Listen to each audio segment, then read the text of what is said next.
අයිබෝන් ස්කේල් ද good podcast එකේ තවත් එපිසෝඩ් එකක් එකතු වෙන ඔබ සිරදාම සාධන පිළිගන්නවා.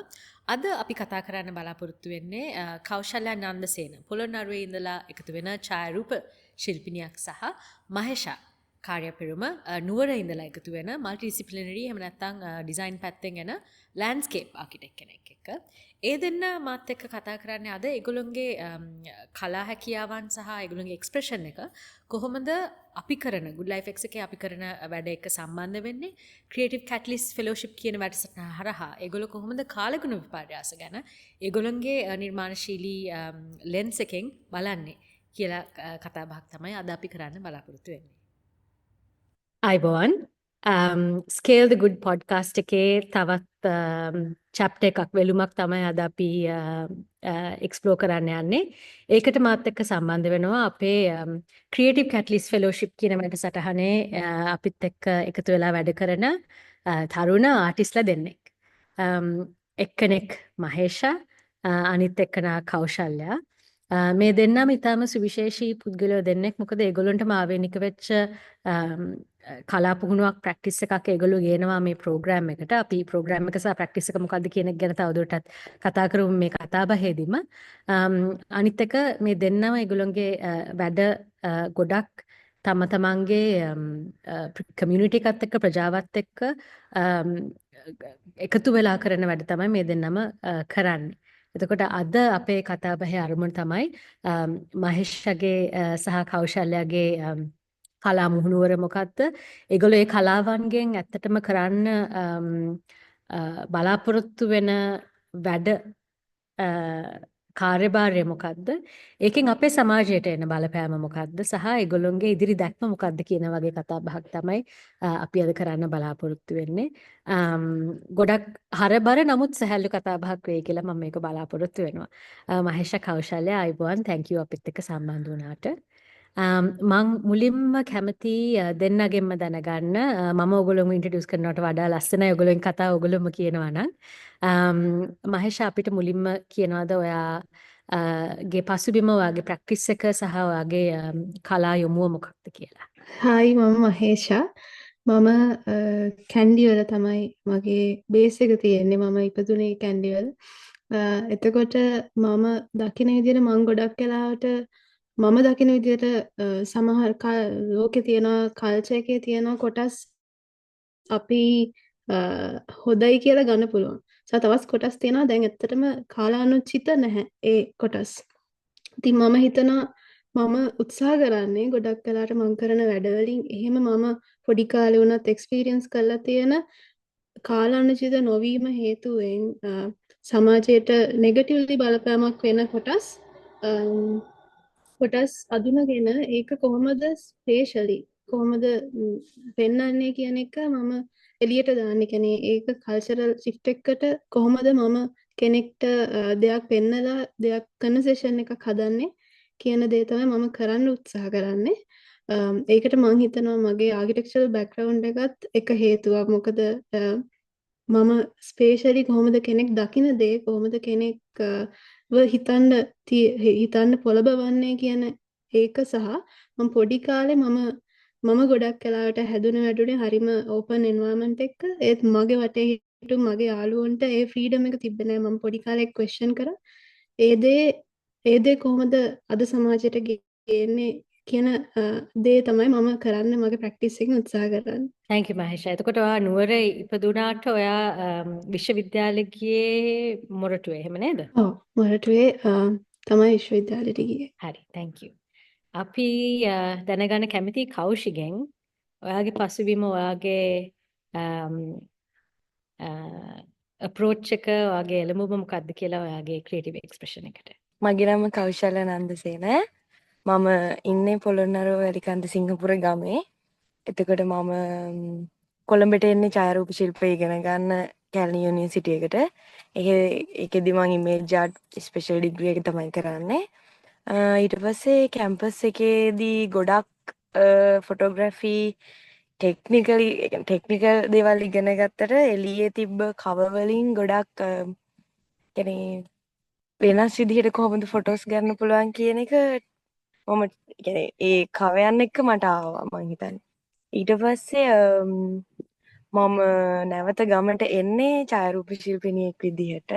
එතකොට ගමේ තියෙන දේවල් මොකද වැලිකන්ද කියන්නේ මායිම් ගම්මානයක්. ගොඩක් යුද්ධෙට මැදි වුණෝ ඊට පස්සේ මහවැලි මහවැලි ප්‍රොජෙක්ට් තියෙන එහෙම ගමක්නේ. එතකොට ඒ ගමේ කොහොමද මේ දේශපාලනික දේවල් ඊට පස්සේ මිනිස්සු ජීවත් වෙන්නේ ගමේ සංස්කෘතිය මේක අලුතින් හැදුණු ගමක් විදිහට කොහොමද මේ ගම් වල ඒ සංස්කෘතිය තියෙන්නේ කියන එක තමයි මම ෆොටෝග්‍රාෆ් කරන්නේ. ඉතින් මම එහෙම ගමේ මම ඒ ෆොටෝස් ගහලා ගමේ අයටම පෙන්නනවා. එහෙම එක්සිබිෂන් දෙකක් කරා. තව ගමේ ළමයි එක්ක වැඩ කරනවා කලාපුර කියලා. මේ වගේ වැඩ කරමින් තමයි ඉන්නේ. Thank you Kaushalya. මට ඔය දෙන්නගම ප්‍රැක්ටිස් එකේ සහ ප්‍රූෆ්ස් එකේ තියෙන ඉන්ට්‍රස්ටිං දේ තමයි ඔයගොල්ලෝ විශ්වවිද්‍යාල අධ්‍යාපනයෙන් තමයි ඔයගොල්ලන්ගේ ප්‍රැක්ටිස් එක ඩීප් කරගන්න. එහෙම නැත්නම් එකට ටෙක්නිකලි ඔයගොල්ලෝ ඉක්විප් වෙන්නේ ඔයගොල්ලන්ගේ තාක්ෂණික සාක්ෂරතාවය ළඟා කරගන්නේ. නමුත් ඔයගොල්ලෝ ඒකෙන් ආයෙ වැඩ කරන්න පටන් ගන්න ඔයගොල්ලොන් හැදුන වැඩුණ ඉපදිච්ච සමාජයත් එක්ක. එතකොට අපි ඒ පැත්තෙන් බැලුවොත් මහේෂා ඔයා ලෑන්ඩ්ස්කේප් ආකිටෙක්චර් පුහුණු කරපු කෙනෙක් විශ්වවිද්‍යාලේ. ඒකත් එක්ක ඔයා ඩිසයින් කියන නිර්මාණය කියන එක එකතු කරගෙන විශේෂ වෙච්ච ලෑන්ඩ්ස්කේප් ආකිටෙක්චර් වලින් පමුණුවලා තියෙන රීතිවලට එහා ගිහපු වැඩක් ඔයා කරන්න උත්සාහ කරනවා. අපිට පොඩ්ඩක් ඒ ගැන කතා කරන්න. ඔව් රන්දලා මම දකින්න දෙයක් තමයි සාමාන්‍යයෙන් ආකිටෙක්චරල් වැඩ ගැන ආකිටෙක්චරල් ඩිසයින් වල අපි කොමන්ලි ලංකාවේ දකින්න දේ තමයි ගොඩක් වෙලාවට ක්ලයන්ට් මිනිස්සෙක් හියුමන් කෙනෙක්. ඒ වුණාට අපි හිතන්න ඕනේ හැම වෙලේම අපිත් නේචර් එකේ කොටසක් විදියට මම විශ්වාස කරනවා. එතකොට මං හිතනවා අපි ක්ලයන්ට් විදියට සෙකන්ඩරි ක්ලයන්ට් විදියට හරි ඇට්ලීස්ට් අපි මේ නේචර් එක ගන්න ඕනේ. නේචර් එකේ ඒ වෙලාවේ ඒ එන්වයරන්මන්ට් එකේ ඒ ලෑන්ඩ්ස්කේප් එකේ ඉන්න සත්තු එතන තියෙන ඉකෝසිස්ටම්ස් ගැන කෙයා කරන්න ඕනේ. ඒක මං හිතන විදියට 21st century එකේ තියෙන නීඩ් එකක්. මොකද climate change එකත් එක්ක මං හිතන්නේ ඒකත් එක්ක ඇතිවෙච්ච ප්‍රොෆෙෂන් එකක් තමයි ලෑන්ඩ්ස්කේප් ආකිටෙක්චර්. මං හිතනවා ඒක හරිම මේ අත්‍යවශ්‍ය දෙයක් ලංකාවට මේ මොහොතේ කියලා. ඒ වුණාට තවත් මම දකින ප්‍රශ්නයක් තමයි ඒක තාම හරියට ඉන්ට්‍රොඩියුස් වෙලා නැහැ ලංකාවට. එතකොට ඒ වුණාට ආර්ට් එඩියුකේෂන් කියන එක ඇත්තටම දැන් ඊට වඩා ලොකු තැනක ලංකාවේ ඉන්නවා. තව ඉදිරියටත් යනවා. එතකොට මට උවමනාවක් තිබ්බා මේ බ්‍රිජ් එක මේ ගැප් එක පොඩ අඩු කරන්න. ඒ කියන්නේ ප්‍රොෆෙෂනල් සහ ඉන්න ජෙනරල් පබ්ලික් එක අතර මිනිස්සුන්ට ඕන අවශ්‍යතාවය කියන්නේ එන්වයරන්මන්ට් එක ප්‍රොටෙක්ට් කරන්න ඕන කියන ෆීලිං එක මුලින්ම දීලා ඉන්න ඕන. එතකොට තමයි තේරෙන්නේ හරි ලෑන්ඩ්ස්කේප් ආකිටෙක්ට් කෙනෙක් ඇයි ඕන කියන ඒක ඇති කරන්න තමයි මම උත්සාහ කරේ. මට ඒ නිසා තමයි ගොඩක් වෙලාවට පොඩි නිර්මාණ ඒ කියන්නේ ස්කේල් එක හැමෝටම ඇක්සස් කරන්න පුළුවන් සහ හැමෝටම තේරෙන දෙයක් නිර්මාණය කරන්න ඩිසයින් සහ ආර්ට් දෙකම එකතු කරලා හැම වෙලේම උත්සාහ කරනවා. ඒ නිසා මම දකින දෙයක් තමයි කියන්නේ කල්චර් එකේ කොටසක් තියෙනවා ප්‍රිසර්ව් කරගන්න ඕන. ඒ වගේ කොටස් පාවිච්චි කරන උදාහරණයට ලංකාවේ ගොඩක් ගේම් කල්චර් එකක් තියෙනවා. ලොකු ගේම් කල්චර් එකක්. අපේ කෞශල්‍ය වුණත් මං කියන දේ පිළිගයි. ඒ සමාජෙත් මගේ වගේම මිනිස්සු කාඩ් ගේම්ස් ඒ වගේ දේවල් එක උත්සව අවස්ථාවලදී පාවිච්චි කරනවා. එතකොට ආර්ට් වලට එක්ස්පෝෂර් එකක් නැති කෙනෙක්ට වුණත් කාඩ් පැක් එකක් හරි චෙකර්ස් හරි ඒ වගේ අපි කොමන්ලි පාවිච්චි කරන ගේම්ස් හරි සමීපයි. එතකොට ආර්ට් එක්ස්පීරියන්ස් කරලා නැති කෙනෙක්ට වුණත් ඒක එක්ස්පීරියන්ස් කරන්න පොළඹවන්න පුළුවන් දෙයක් තමයි ඩිසයින් කියලා මම විශ්වාස කරන්නේ. මොකද ඩිසයින් වල පර්පස් එකකුත් තියෙනවානේ. ඒක තමයි මම කරන්න උත්සාහ කරන්නේ. මම මහේෂකෙම තව ප්‍රශ්නයක් අහන්න කැමති. ලෑන්ඩ්ස්කේප් ආකිටෙක්චර් වලට සිංහලෙන් කියන්නේ මොකක්ද? භූමි නිර්මාණවේදී. ඒක භූමි නිර්මාණවේදී. මම ඒක අහන්න හේතුව තමයි ලංකාවේ අපේ පරිභාෂිත අපේ භාෂාවේ ගොඩක් sustainability related සංරක්ෂණය conservation සහ පරිසරය සම්බන්ධ අදහස් වලට concepts වලට philosophies වලට ගැළපෙන විදිහට අපිට උරුම වෙච්ච practices තිබ්බත් ක්‍රියාපටිපාටි තිබ්බත් ඒවට එකතු වෙලා තියෙන roles සහ job descriptions වලට අපි පාවිච්චි කරන වචන හරිම limiting. එතකොට භූ නිර්මාණවේදී කියන එක හරි ලෑන්ඩ්ස්කේප් ආකිටෙක්ට් කියන කෙනෙක්ගේ හරි ඔයා කිව්වා වගේ මේ පරිසරය තමන්ගේ දෙවෙනි ක්ලයන්ට්. ඒ තියෙන ඉකෝසිස්ටම් එකේ ඉන්න සත්තු ඒ තියෙන ඉකෝසිස්ටම් එකක් නිර්මාණය කිරීම සහ ඒක පවත්වාගෙන යාම එහෙම නැත්නම් ඒක තවත් වැඩි දියුණු කිරීම ලෑන්ඩ්ස්කේප් ආකිටෙක්ට් කෙනෙක්ගේ ජොබ් එක කියලා කවදාවත් අපි හිතන තැනට අපි යොමු වෙන්නේ නැහැ. අපි හිතන්නේ හරි අපිට වත්තක් තියෙනවා වත්ත ලස්සනට හදාගන්න එක තමයි ලෑන්ඩ්ස්කේප් ආකිටෙක්ට් කෙනෙක්ගේ පළවෙනි සහ එකම කාර්යභාරය. නමුත් ඔයා ඒක එතනින් එහාට ගෙනිහිල්ලා තියෙනවා. සහ මම හිතනවා ගොඩක් ඔයාගේ ජෙනරේෂන් එකේ නිර්මාණවේදීන් සහ ආකිටෙක්ට්ස්ලා ඒ ලිමිට්ස් පනලා ගිහිල්ලා තියෙනවා ඔල්රෙඩි. තවදුරටත් ඒක කරමිනුත් ඉන්නවා. එතකොට ඒ කතා බහ තවදුරටත් ඇති වෙන එක ගොඩක් වැදගත් කියලා මේ මම හිතනවා ඔයගොල්ලෝගේ ප්‍රැක්ටිස් එක සහ ඔයගොල්ලෝගේ එෆර්ට් එක ප්‍රයත්නයන් එළියට එන්න. අපි දැන් යොමු වෙමු අපේ ඡායාරූප ශිල්පිනිය වෙත.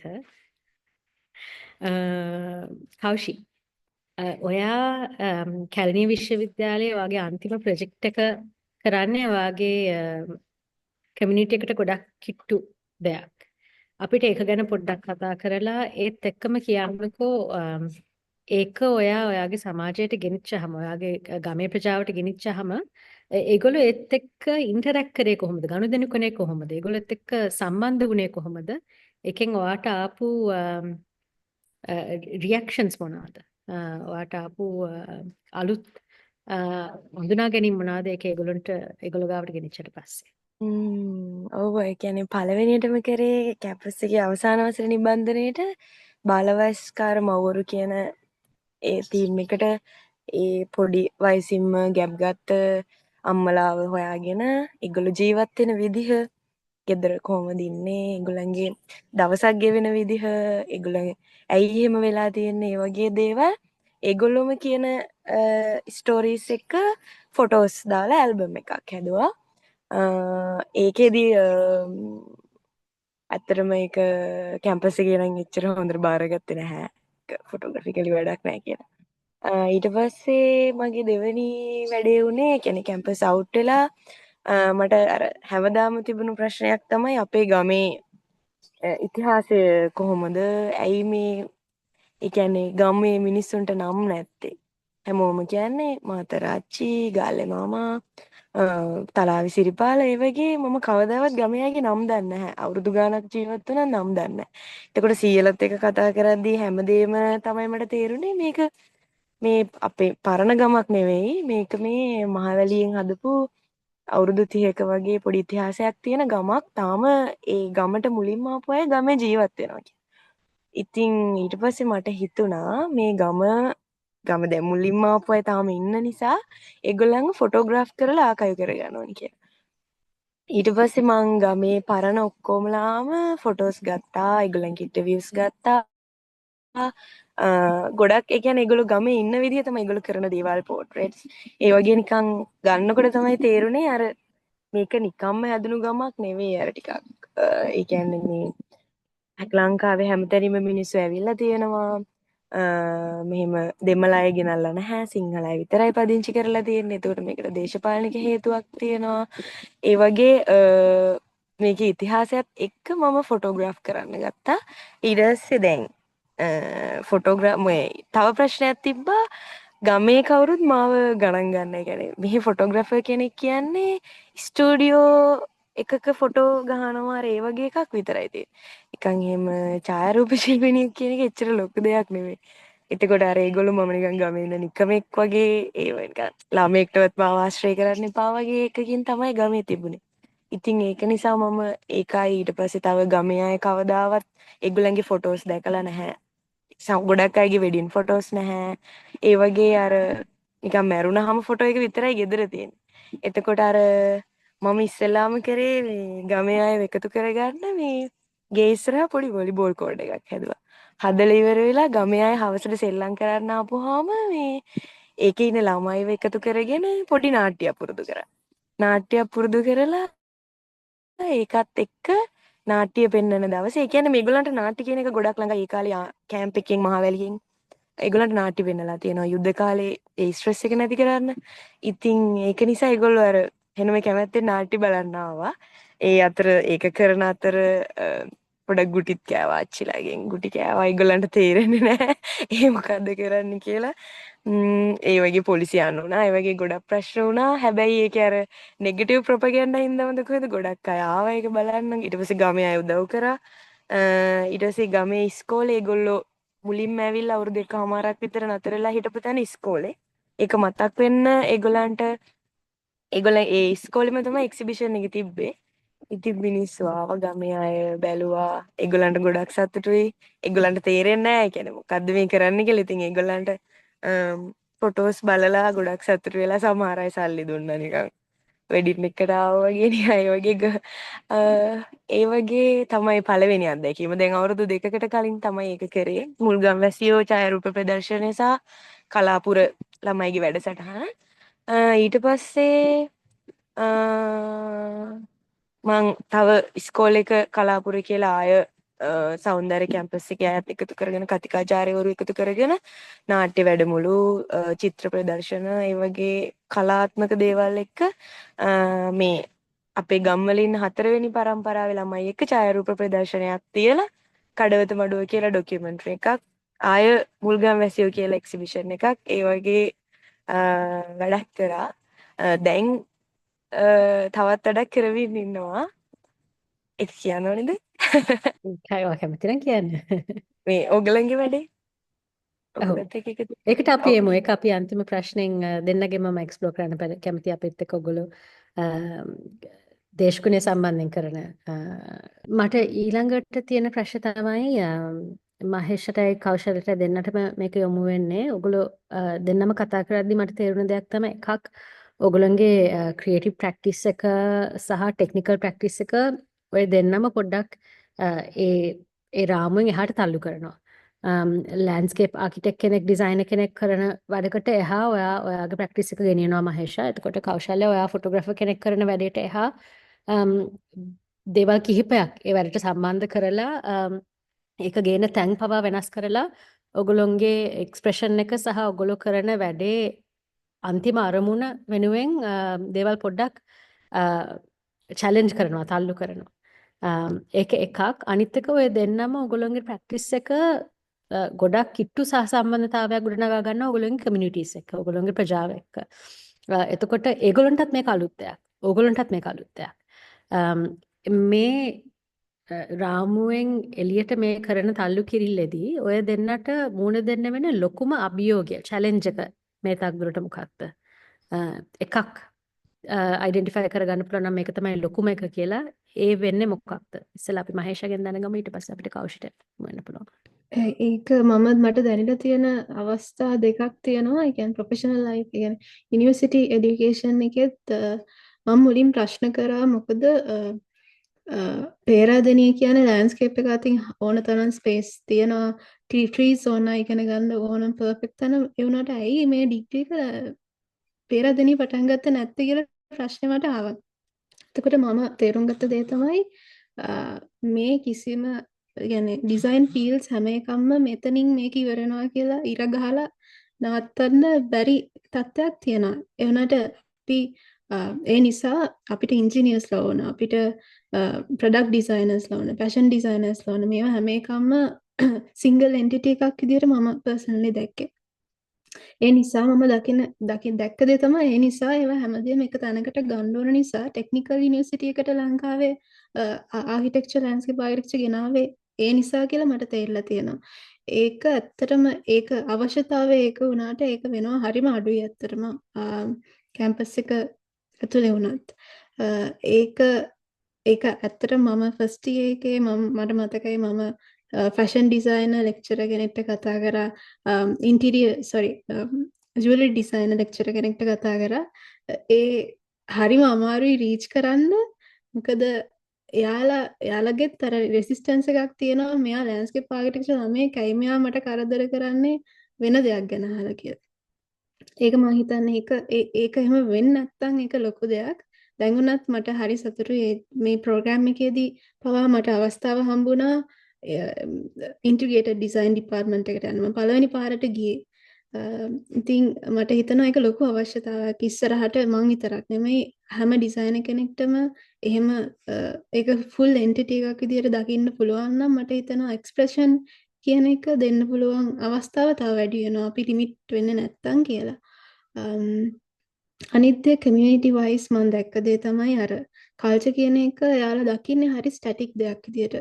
ඒක නිසා තමයි ගොඩක් වෙලාවෙන් ප්‍රශ්න මම දකින්න විදියට වෙලා තියෙන්නේ. මොකද මම මගේ රිසර්ච් එක ඒ කියන්නේ මගේ තීසිස් එක උනේ කැන්ඩි සිටි එකේ කැන්ඩි සිටි එක වෙනස් වෙන්නේ නැහැ කල්චරල් සිටි එක. ඒක කොහොමද මනසට බලපාන්නේ මිනිස්සෙක්ගේ සිතීම ස්ටැටික් වෙන්නේ කියන්නේ කෙනෙක් ඉනොවේටිව්ලි හිතන්නේ නැති තත්වයකට පත් වෙන්න ලෑන්ඩ්ස්කේප් එක ලෑන්ඩ්ස්කේප් එක ලොකු හේතුවක් කියන එක තමයි ඒකේ කන්ක්ලූෂන් එක උනේ. එතකොට මම දැක්ක විදිහට ලංකාවේ ස්පෙෂලි කැන්ඩි සහ ඒ වගේ ඒරියාස් වල අපි දකිනවා දැන් කාස්ට් සිස්ටම් එක ගත්තොත් කාස්ට් සිස්ටම් එක ඒ කාලෙට අදාළයි. එනට දැන් ඒක නිසා හිර වුණ මිනිස්සු ගොඩක් ඉන්නවා. Tamanට ඉස්සරහට යා ගන්න බැරුව එක තැනකට වෙලා ඉන්න වුණ මිනිස්සු ගොඩක් ඉන්නවා. එතකොට ඒක කොහොමද 21st century එකට ගැලපෙන විදියට approach එකක් දෙන්නේ කියන එක තමයි මම කරන්න උත්සාහ කරේ. ඒක සමහර වෙලාවට හොඳ විදියට කෙනෙක් දකිනවා. ඒ වුණාට සමහර දැන් කැන්ඩියන් මැනිකට අයි මේ රජවරුත් එක්ක හිටපු කෙනාටයි වයින් ග්ලාස් එකක් දෙන්නේ වගේ ප්‍රශ්න අහන අවස්ථා තියෙනවා. එතකොට අර පොඩි වෙනසක් දැක්කත් තාම දරා ගන්න බැරි කෙනෙක් ඉන්න පුළුවන්. ඒ වුණාට ලොකු ප්‍රතිශතයක් ඒක පොසිටිව්ලි ගන්නවා. මේම දෙයක් ඕන සමාජයට ඉනොවේටිව් සමාජයක් ඇති වෙන්න කියන එක දකින ප්‍රජාවක් ඉන්නවා. ඒක ගැන හරි සතුටුයි. Thank you Mahesha. පොඩි වෙලාවකින් ගොඩක් ගැඹුරු දෙයක් කිව්වා. එකක් අධ්‍යාපනයේ පැත්තෙන් ගත්තොත් යුනිවර්සිටිස් පැත්තෙන් ගත්තොත් එහෙම නැත්නම් අපි නොලෙජ් කියන දැනුම කියන තැනින් ගත්තොත් දේවල් ක්‍රොස් පොලිනේට් වෙන්නේ කොහොමද? ඒ කියන්නේ විවිධාකාර වූ වෙනස් දේවල් එකතු වෙන තැනක් වෙන්නේ කොහොමද කියන එක අපිට එක්ස්ප්ලෝර් කරන්න තියෙන තැන් වැඩිපුර හම්බ වෙනවා නම් හොඳයි කියන එක තමයි වගේ අධ්‍යාපන පැත්තෙන් තාක්ෂණ පැත්තෙන් එක්ස්ප්‍රෙස් වෙච්ච දේ. අනිත් එක කල්චර් පැත්තෙන් ගත්තොත් සමාජ පැත්තෙන් ගත්තොත් ස්ටැටික් සමාජයක් ඉනොවේටිව් සමාජයක් වෙන තැනට තල්ලු කරන්න නම් ඒ කරනකොට බලපාන රෙසිස්ටන්ස් එක එහෙම නැත්නම් ඒ එන බැරියර්ස් කොහොමද එතනින් එහාට ගෙනියන්නේ කියන එක ගැන තමයි ඔය දෙවෙනියට කතා කරේ. දෙකම මම හිතන්නේ අපි නුවර හිටියත් කොළඹ හිටියත් පොළොන්නරුවේ හිටියත් අපි හැමෝටම අත්දකින්න වෙන ඇත්ත තත්වයක් ඒක. කෞෂි ඔයාට මොකද හිතෙන්නේ? මට හිතෙන්නේ දැන් යුනිවර්සිටි එකේදී ඉගෙන ගන්නවනේ අපි ඉමේජ් ආර්ට් ඩිග්‍රී එක තියෙන මහේෂා කිව්වා වගේම අපිත් කැලණිය විතරයි. ඒතකොට ඒකෙත් 10 දෙනයි වගේ තමයි උපරිම ගන්න. එතකොට ඒකෙන් ඉගෙනගත්ත දේවල් එක්ක මම ෆොටෝග්‍රැෆි කරා නම් මම මේ වගේ ෆොටෝග්‍රාෆ් ගන්න කෙනෙක් වෙන එකක් නැහැ. කියන්නේ කැම්පස් එකකින් මට මෙහෙම ඉන්ස්පිරේෂන් හරි මොනවා හරි දෙයක් ආවේ නැහැ. එතකොට අර දැන් මම ඒ කියන්නේ අපි ගම කියලා ඔළුවේම ඇවිල්ලා තියෙන චිත්‍ර තියෙනවානේ ගම කියන්නේ මෙහෙම සරච්චන්ද්‍රත් කියනනේ ගම කියන්නේ මේක හරිම ලස්සනයි. හැබැයි දැන් ගමේ තියෙන ඇත්ත తත්වේ දේශපාලනික తත්වය ඊට පස්සේ මං කොහොමද ඒ කියන්නේ ඒක ડોකියුමන්ට් කරන්න කියන චැලෙන්ජ් එක තමයි මට අර හැමතිස්සෙම තියෙන එක ඇත්ත කොහොමද මං හරියටම පෙන්වන්නේ මිනිස්සුන්ගේ ඇත්ත මොකද මං මෙතන ෆොටෝ එකක් ගහලා එළියට දානවා කියන්නේ හැමෝම අතේ ෆෝන්ස් තියෙනවා. දැන් අපේ ගමේ වුණත් කොච්චර පසුගාමී සමාජ සංස්කෘතියක් තිබ්බත් ෆෝන් එකක් අනිවාර්යයෙන්ම තියෙනවා. ඒගොල්ලෝ සෙල්ෆි ගන්නවා, යන තැන ෆොටෝස් ගන්නවා. හැබැයි ඇයි මං එයාලා ගන්න එකෙන් වෙනස් වෙන්නේ කියන එක ගැන මම හැමතිස්සෙම හිතනවා. ඒක මට ලොකු චැලෙන්ජ් එකක්. එතකොට මේ දැන් ඊළඟ එක තමයි දැන් එක්සිබිෂන් එකක් කරන්න අපි ෆොටෝග්‍රැෆර් කෙනෙක්ගේ කියන්නේ ඒක ෆොටෝස් අරගෙන එක්සිබිෂන් එකක් තියෙනවා කියන එක ඉතින් එහෙම නැතුව අපිට එළියට ෆොටෝස් දාන්න දැන් සෝෂල් මීඩියා තියෙනවා ඒත් එක්සිබිෂන් එකක් කරන එක කොහොමද තියෙනවනේ ඒත් දැන් ඒ කොළඹට ඇවිල්ලා ඇයි අපිට එක්සිබිෂන් එකක් කරන්න බැරි ඒ වගේ හේතුත් තියෙනවා හැබැයි එතකොට අර ඒවා ඒ වගේ චැලෙන්ජස් තමයි ඉතින් ගොඩක් විශේෂම දේ අර මම කොහොමද මම ගන්න ෆොටෝ එක ඇත්තම පෙන්වන්නේ කියන එක තමයි මගේ ඔළුවේ හැමතිස්සෙම වැඩ කරන්නේ. ඔය එක ඉතාම සංකීර්ණ තැනක් වට ටච් කරේ කවුෂි මොකද මේ මීඩියම් එක එකම වුණත් ගන්න ෆොටෝ එක එකම වෙන්නේ නැහනේ ෆෝන් එකකින් හෝ කැමරා එකකින් ෆොටෝ එකක් ගත්තට ඒකෙන් මොනවාද ඔයා ෆ්‍රේම් කරන්න හදන්නේ ඒක ඔයා ගන්න කොන්ටෙක්ස්ට් එක මොකද්ද ඒකට සම්බන්ධ වෙන ආඛ්‍යානය මොකද්ද ඔයාට එන ෆීලිං එක මොකක්ද කියන එකෙන් ඒක ඩිෆයින් වෙන තැන් ගොඩක් තියෙනවා එතකොට ගොඩක් ඒ සමාජය ඇතුළෙම ඉඳලා ආයේ ෆොටෝ එක ගන්න එක සහ ඒ සමාජෙටම ඒ ෆොටෝ එක එල්ලලා පෙන්වීම කියන්නේ ගොඩක් ලොකු සෙල්ෆ් රිෆ්ලෙක්ෂන් එකක් ගමට ලේසියෙන් හම්බ වෙන්නේ නැති සෙල්ෆ් රිෆ්ලෙක්ෂන් එකක් සෙල්ෆ් රිෆ්ලෙක්ෂන් එකක් කියන්නේ අපි අපේ ඇතුළම අපි දිහා අපේ ඇතුළාන්තය අපි විසීම බලන එක. ඒක ගොඩක් විට අපේ සමාජයේ වෙන්නේ නැහැ. කොළඹුණත් වෙන්නේ නැහැ. අපි ගොඩක් අනේකා දිහා බලන් ඉන්නවා. අපි අපේ ඇතුළ දිහා බලනවා හරිම අඩුයි සමාජයක් වශයෙන්. එතකොට ඒක බිල්ඩ් කරනකොට අනිවාර්යෙන් ගැටලු සම්බන්ධ තැන් සමාජයෙන් වාට එල්ල වෙනවටත් වඩා ඔයාගේ ඇතුළතම එන වෙලාවලුත් ගොඩක් තියෙනවා. අපි කතා බහ කරලා තියෙනවා ඒව ගැන. ඒක ගොඩක් සංකීර්ණ මුහුණ දීමක්.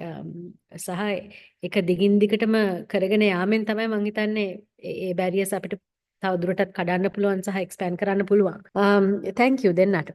මම පොඩ්ඩක් සබ්ජෙක්ට් එකෙන් පිට යනවා. නමුත් මේ මෙතනදී මට කියන්න මතකයට එන දෙයක් තමයි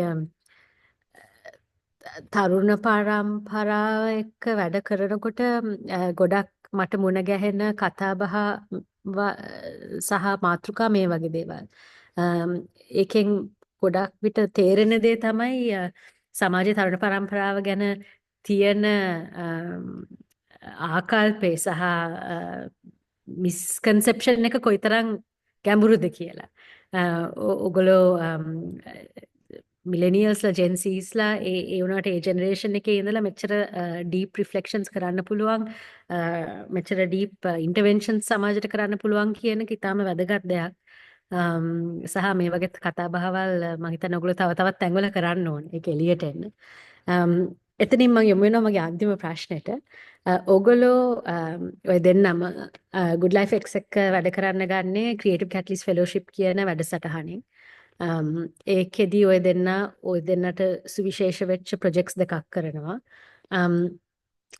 එතනින් අරගෙන අපි පොඩ්ඩක් කතාව දිගෑරියොත් ඕගොල්ලොන්ගේ කලා ආඛ්‍යාන එක්ස්ප්‍රෙෂන් එක එහෙම නැත්නම් එක්ස්පෙරිමන්ට් එක කොහොමද කාලගුණ දේශගුණ විපර්යාස එක්ක සම්බන්ධ වෙන්නේ? මොකක්ද ඒකේ තියෙන කනෙක්ෂන් එක?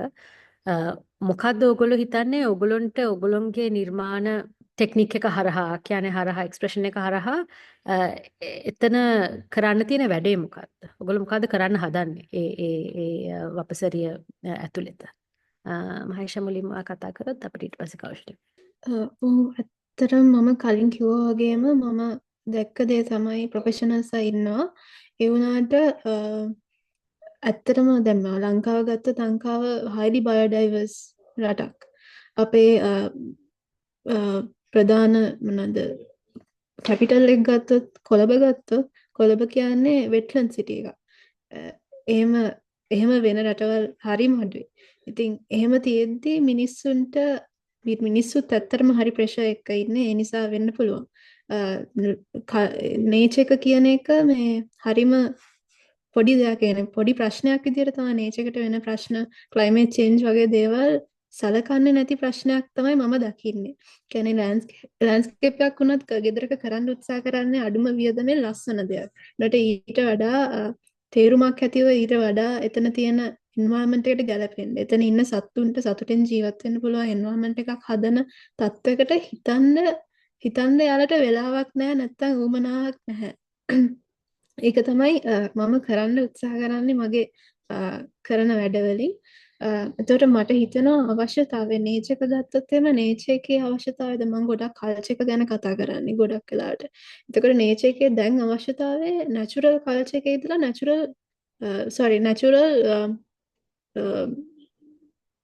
නැචරල් හෙරිටේජ් එකක් ඉදන් නැචරල් කල්චරල් හෙරිටේජ් එකක් බවට අපේ එන්වයරන්මන්ට් එක පත් කරන්න පුළුවන් නම් ආටිස්ට් කෙනෙක්ට මට හිතෙනවා එතන පුළුවන් කන්වර්සේෂන් එකක් හදලා වෙනසක් ඇති කරන්න කියලා. දැන් අපි දැක්කොත් ගොඩක් වෙලාවට අපි සතෙක් ගැන කතා කරොත් කල්චරල් එලිමන්ට් එක අලියා වගේ කෙනෙක්. හැබැයි එතනින් එහාට ඕන තරම් ඇනිමල්ස්ලා ඉන්නවා අපිට කල්චරල් එලිමන්ට් විදියට පාවිච්චි කරන්න පුළුවන්. ඒකෙන් ඒක මොකක්ද ලෝන් ටර්ම් දෙයක් බවට පත් කරන්න පුළුවන් කෙනෙක් හිතන දෙයක් බවට පත් කරන්න පුළුවන් කියලා මම විශ්වාස කරනවා. ඒක තමයි මම කරන්න උත්සාහ කරන්නේ කරන දේවල් වලින්. එතකොට ගත්තොත් එහෙම ක්‍රියේටිව් කැටලිස් ෆෙලෝෂිප් එකේදී මම කරන ප්‍රෝග්‍රෑම් එකේ එකක් මම විශේෂයෙන් කරන්නේ නේචර් සහ හියුමන් කියන්නේ එකම එන්ටිටි එකක් කියන එක පෙන්නුම් කරන්න ඒ සිතුවිල්ල ඇති කරන්න පුළුවන් ඉන්ටරැක්ටිව් ඉන්ස්ටලේෂන් එකක් කරනවා. ඒකෙත් අර කෙනෙක්ගේ සිතුවිල්ල වෙනස් වෙලා කොහොමද මේක අවශ්‍යතාවයක් කියන එක බවට පත් වෙන්නේ කියන එක තමයි දෙන්න උත්සාහ කරන්නේ. අනිත් එක අපේ අනිත් තව ගේම්ස් දෙකක් කියන්නේ ගේම් තමයි මම බෑග්ග්‍රවුන්ඩ් එක විදියට හැම වෙලෙම පාවිච්චි කරනවා. මොකද අර අපේ ඉස්සර කාලේ ඉඳලා තිබ්බ ඒ ගේම්ස් එක්ක තිබ්බ කනෙක්ෂන් එක මත. එතකොට අපේ ඉස්සර තිබ්බ ලෑන්ඩ්ස්කේප් එකත් එක්ක මිනිස්සුන්ගේ ලොකු කනෙක්ෂන් එකක්. ඒ කනෙක්ෂන් එක ආපහු එළියට ගේන්න යං ජෙනරේෂන් එකට උත්සාහයක් ගන්නවා එක ගේම් එකකින්. අනිත් ගේම් එකෙන් උත්සාහ ගන්නවා කොළඹ තියෙන ඒ එන්වයරන්මන්ට් එක කොයි වගේද කියන එක ගැන අයිඩියා එකක් දෙන්න. උනට එයාලා අන්කොන්ෂස්ලි ඒක හදවතට ඇතුළු කරන්න තමයි මගේ උත්සාහය.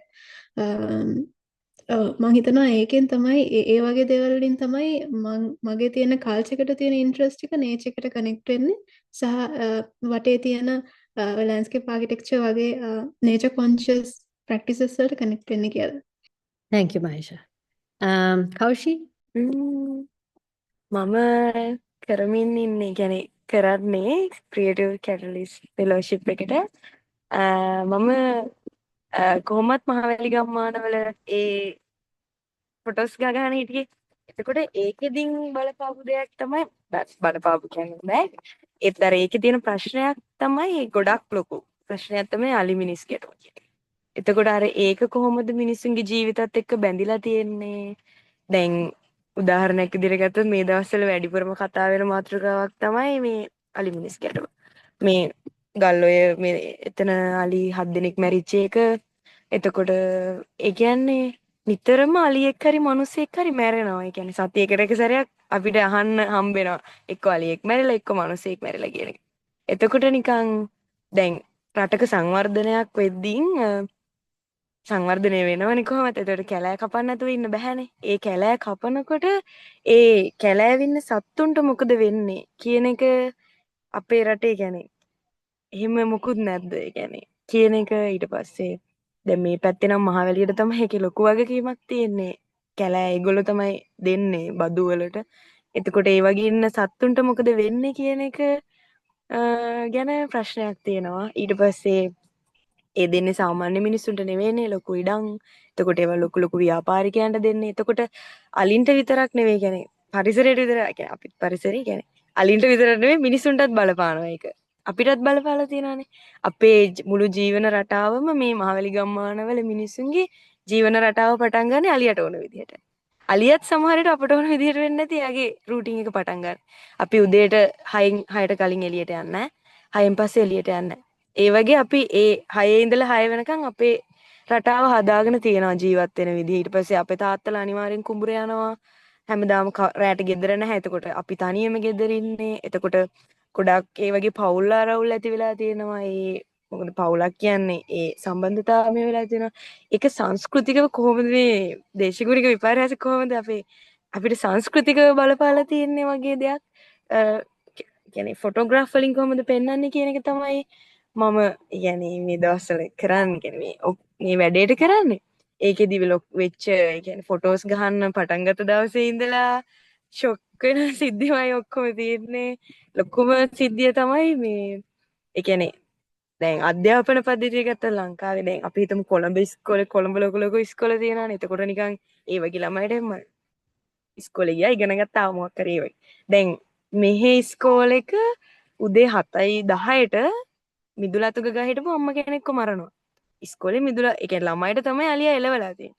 7:00ට තමයි ඉස්කෝලේ පටන් ගන්න. එතකොට 7යි 10ට අලියෙක් ඉස්කෝලේට එන්න තරම් මේ ප්‍රශ්නේ කොච්චර දරුණුයිද කොච්චර අනික මේක නෝමල් ඒ කියන්නේ සාමාන්‍යකරණය වෙලා තියෙන මේ ප්‍රශ්නේ දැන් මිනිස්සුත් නිකන් ඒක අර නිකන් කමන්නේ නිකන් මැරුණානේ වගේ එකකින් තමයි දැන් ගමේ මිනිස්සුන්ටත් ඒක නෝමල් වෙලා දැන් ඒගොල්ලෝ ඒ තරමට හුරු වෙලා ඒක ඊට පස්සේ දැන් අර ඒ අම්මා මැරෙනවා ඊට පස්සේ ළමයි 4 දෙනෙක් තනි වෙනවා පොඩි ගෑල් ළමයි 3 දෙනෙකුයි පොඩි පිරිමි ළමයෙකුයි එතකොට ඒ පවුලම කඩාගෙන වැටෙනවා ඊට පස්සේ ආය අරලගන් ගිලා අම්මා තාත්තා කෙනෙකුයි පුතේ මේ මාසයක් වගේ ඇතුළත කාලය තුල සිද්ධ වෙන දේවල්ට සාලියෙක් වෙඩි තියලා මරනවා ආයාලි මේක ලොකු ප්‍රශ්නයක් වෙලා තියෙන දැන් මෙහෙ කාගෙන් හරි දෙයක් අපි ඇහුවොත් මේ ඉස්සර නම් අපි කොටිත් එක්ක බොහොම වරෙන් ජීවත් වුණා දැන් අපිට තියෙන ප්‍රශ්නේ අලි ඒ වගේ කතාවක් තමයි එන්නේ. කියන්නේ ඒ තරමටම දරුණු තත්යකට මේ ප්‍රශ්නයක් ඇවිල්ලා තියෙන්නේ. ඉතින් ඒ මන් දන්නේ ඒ වගේ ලොකු ප්‍රශ්නයක් මට කොච්චර සාර්ථකව ඒක මට ඒකට විසඳුම් හොයන්න බෑ. හැබැයි ඡායාරූප ශිල්පිනියෙක් විදිහට මම ජීවත් වෙන කෙනෙක්. මටත් බලපාලා තියෙන මගේ අත්දැකීම් එක්ක අපි කොහොමද මේ දේවල් ෆොටෝග්‍රැෆ් වලින් පෙන්වන්නේ කියන එක තමයි ෆොටෝස් ගන්නේ ගනිමින් ඉන්නේ මේ වැඩේට ක්‍රියේටිව් කැටලිස්ට් ෆෙලෝෂිප් එකට මම කරා ඡායාරූප Thank you, ප්‍රදර්ශනයකට. කෞශික්. හිනා වෙලා ඒ හැමදේම කිව්වට හිනා වෙලා අපි හැමදේම බාරගත්තට අපි දන්නව කොච්චර වේදනාවක් තියෙනවද කියලා ඒ හැමදේම පිටිපස්සේ සහ ඔයත් එක්ක වඳුරගෙන දැන් මම අවුරුද්දක් විතර වෙනවා ඒ හැමදාම ඔයත් එක්ක කරන කතා බහේදී අපිට අහන්න හම්බ වෙන්නේ අලුත් කතාවක්. අලුත් හැබැයි ලස්සන නැති අලුත් කතාවක්. මම මේ ගල්ඔය සිද්ධියෙන් ගොඩක් කම්පා වෙන මගේ යාළුවෝ කොළඹ ඇක්ටිවිස්ට් ප්‍රජාව ඒ ගැන කම්පා වෙනවා දකින්නකොට මං හැම වෙලේම මේගොල්ලන්ට කියපු දේ තමයි මේක එක සිද්ධියක් විතරයි. ඒක අපි දන්නේ කෝච්චියකට මේගොල්ලෝ අහුවෙලා ඒගොල්ලෝ මැරිච්ච වීඩියෝ එකක් අපිට ආවා පින්තූරයක් අපිට ආවා ඒ පුවත අපිට ආපු හින්දා. නමුත් මම දන්න එක තැනක් තියෙනවා ඒ වැලිකන්ද. වැලිකන්දේදී මේ වගේ දේවල් හැමදාම වෙනවා කියලා මම දන්න මම ඔයාව දන්න හන්දා. සහ ඒ දේවල් කොච්චර ඔගොල්ලන්ගේ ජීවිතයට බලපානවද සහ ඔගොල්ලන්ගේ මානසික අවකාශයට බලපානවදත් කියලා මම දන්නවා. මොකද ඔහෙ ජීවත් වෙන්නේ හැමතැනම වගේ සත්තුන්ට මිනිස්සුන්ට වටපිටාවට ආදරේ මිනිස්සු. නමුත් ඊට එහා ගියපු තමන්ගේ ජීවිතේට ආදරයක් තියෙනවා මේ මිනිස්සුන්ට. එතකොට මේ දෙක අතර ගැටමින් ජීවිතේ හැමදාම ගත කරන්න වෙනවා කියන එක කවුරු විසින් පනවපු දෙයක්ද? ඇයි ඒ දේ අපිට අත්දකින්න සිද්ධ වෙලා තියෙන්නේ? ලංකාවේ මිනිස්සු හැටියට. එතකොට මෙතනදී මං හිතන්නේ මහේෂා ගෙනාපු පොයින්ට් එක මේ දේවල් මේ එක දෙයක් විදිහට නෙමෙයි අපිට සලකන්න ඕනේ මේ හැමදේම ඉන්ටර්කනෙක්ටඩ්. මේ හැමදේම සහසම්බන්ධතාවයකින් ගොඩනගෙන්න ඕන දෙයක් මිසක් මේ ඩිවලොප්මන්ට් ප්‍රොජෙක්ට් එකක් කියන්නේ එක දෙයක් නෙමෙයි. හාල් මෝලක් කියන්නේ එක දෙයක් නෙමෙයි. කැලෑව එලි කරනවා කියන්නේ එක දෙයක් නෙමෙයි. අලි පන්නනවා කියන්නේ එක දෙයක් නෙමෙයි. මේ හැමදේම සම්බන්ධයි. එතකොට කාලගුණය කියන්නේ මේ හැමදේම සම්බන්ධ වෙලා අපි ගොඩනගන අපි පේන්ට් කරන පින්තූරය අපි පේන්ට් කරන පික්චර් එක. එහෙම නැත්නම් අපේ සමාජයට අපේ වටපිටාවට අපි කණ්ණාඩියක් ඇල්ලුවොත් ඒක තමයි අපිට හම්බ වෙන විපර්යාස කාලගුණ විපර්යාස කියලා අපි දකින්නේ. එතකොට කලාව කොච්චර සුන්දර දෙයක් කියලා අපි හිතුවත් එයින් ඇත්තටම කරන්න හදන වැඩේ සහ ඒක කරන්න හදන කලාකරුවා යන ගමන සුන්දර දෙයක් නෙමෙයි. ඒක ගොඩක් අමාරු ගමනක්. නමුත් ඔගොල්ලෝ වගේ කට්ටිය හින්දා තමයි ඇත්තටම සමාජයේ අර සවිඥානය කොන්ෂස්නස් එක කියන එක පොඩ්ඩක් හරි තව තව අලුත් වෙන්නේ. තව තව කාලයක් ජීවත් වෙන්නේ. ඒක නිසා මම හිතනවා අපි ඔයගොල්ලොත් එක්ක පටන් ගත්ත වැඩේ ක්‍රියේටිව් කැටලිස්ට් ෆෙලෝෂිප් එක අපිට අවසානයේ තෙක් ගෙනියන්න පුළුවන් වෙයි කියලා මේ පොඩ්කාස්ට් එක ඉවර කරන ගමන් මම කියන්න කැමතියි අපි 2024 ජූනි මාසේ පටන් ගත්තේ ක්‍රියේටිව් කැටලිස්ට් ෆෙලෝෂිප් කියන ප්‍රොජෙක්ට් එක. මහේෂ කෞශල්‍ය වගේ ආටිස්ලා 10 දෙනෙක් අපිත් එක්ක එකතු වුණා. ලංකාවේ කාලගුණය සහ ඒකේ හම්බ වෙන මුණ දෙන ජනතාව විදිහට අපි මුණ දෙන විපර්යාස කොහොමද අපි ඉදිරිගාමී විදිහට මුහුණ දෙන්නේ. ඒකට අපි කොහොමද අලුත් විදිහට මුහුණ දෙන්නේ, ඒක අපි කොහොමද වෙනස් විදිහකට දකින්නේ කියන මාතෘකාව එක්ස්ප්ලෝර් කරන්න.